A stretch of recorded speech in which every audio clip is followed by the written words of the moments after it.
This is the Lone Crater YouTube. We hope this video helps. You begin by confirming you're signed into the correct Google account on your device. This is crucial because the PIN links to that profile. Once done, make sure your phone number and email on file are current since recovery steps use them. Open the Google Pay app, tap your profile, then Settings, then Security. These are the first actionable steps. You're doing this to either view options to reset or to re-establish a PIN. Do not skip verifying the account information. Next, choose Change PIN or Forgot PIN inside Security. Google Pay won't show your existing PIN, so you'll reset it. When prompted, verify your identity using the listed method, SMS code, email link, or biometric if enabled. This step prevents unauthorized access, which is why verification is required.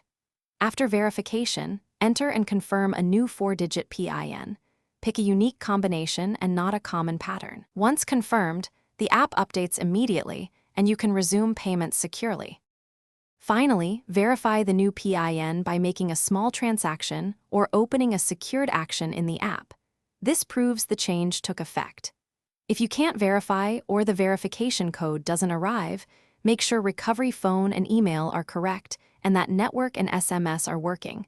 Sometimes delays happen. If problems persist, contact Google Pay support through the app's help section and provide the verification error details. They can walk you through alternate.